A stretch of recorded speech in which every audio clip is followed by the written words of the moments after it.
ในเวลานั้นพระเยซูเจ้าเสด็จมาถึงเมืองหนึ่งในแขวงซามารีชื่อว่าซีกา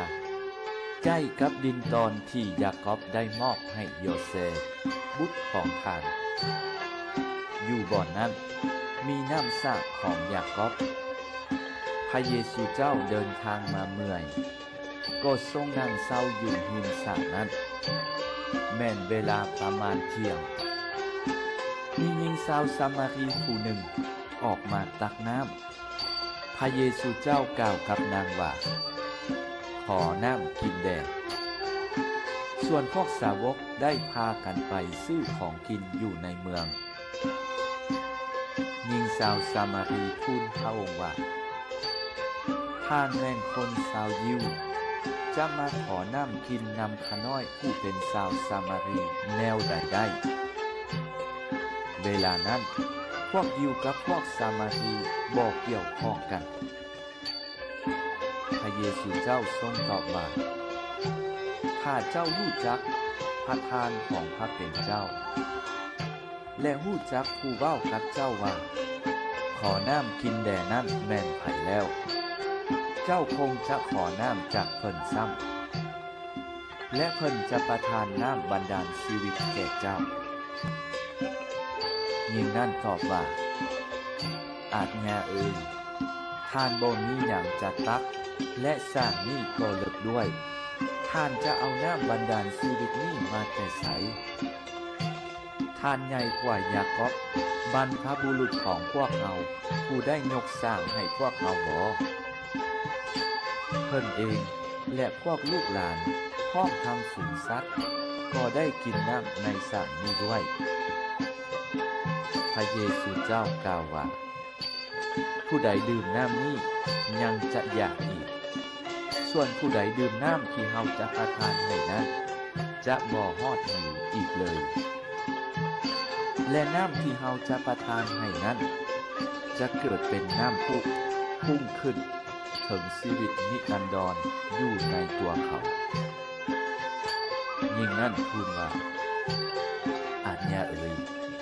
ขอทานน้ำนั่นให้ข้าน้อยทอนแล้วข้าน้อยจะบ่หิวและจะบ่ต้องมาตักน้ำในสระนี้อีกพระองค์กล่าวว่า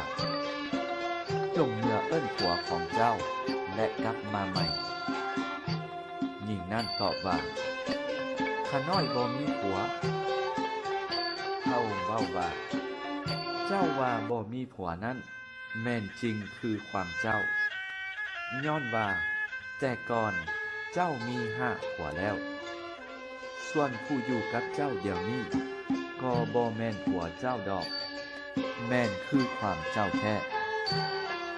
หญิงนั้นตอบว่าอาจญาเอ๋ยข้าน้อยเห็นคักแล้วว่าอาจญาแม่นปักพสกบรรพบุรุษของพวกข้าน้อยนกไหว้พระเจ้าอยู่เทิงผู้นี้ส่วนพวกท่านบอกว่าบ่อนต้องนกไหว้นั้นแม่นอยู่นครเยรูซาเล็มพระเยซูเจ้ากล่าวจื่นว่านางเอ๋ยเชื่อเฮาเถิดฮอดเวลาแล้วที่พวกเจ้าจะบ่ต้องนกไหว้นมัสการพระบิดาเจ้าอยู่เทิงผู้นี้หรืออยู่นครเยรูซาเล็มอีกต่อไปพวกเจ้านกไหว้สิ่งที่พวกเจ้าบ่รู้จักส่วนพวกเฮานกไหว้สิ่งที่พวกเฮารู้จักย้อนว่าความฮอดมาจากพวกยิวฮอดเวลาแล้วและแม่นเดียวนี้เองพวกนกไหว้แท้จะนกไหว้พระบิดาเจ้าในจิตใจและในความจริงพระบิดาซอกแสวงหาพวกนกไหว้แบบนี้แล้วพระเจ้าเป็นจิตพวกที่นกไหว้พระองค์ก็ต้องนกไหว้พระองค์ในจิตใจและในความจริงด้วยหญิงนั่นทูลว่าข้าน้อยรู้ว่าเมื่อพระเมสสิยาคือว่าพระคริสโตเสด็จมานั้นพระองค์จะสั่งสอนพวกเราทุกอย่างพระเยซูเจ้าตอบว่าเฮาผู้เว้ากับเจ้านี่แล้วแม่นพระเมสสิยา พอดีพวกสาวกลบมา พวกเขามีความประหลาดใจ เห็นพระเยซูเจ้าสนทนากับผู้หญิง แต่บ่มีไผหานถามว่า พระองค์ต้องการหยังหรือเหตุใดจึงปากเว้ากับเขา ส่วนหญิงนั้นก็ปะให้น้ำไว้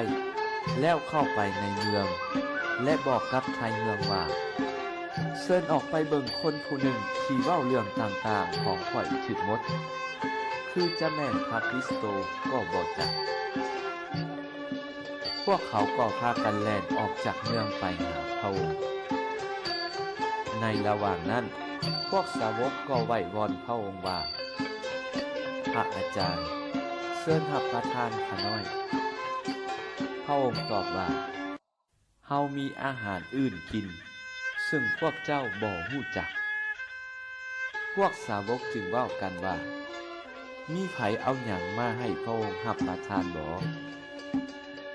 พระเยซูเจ้ากล่าวว่า อาหารของเฮา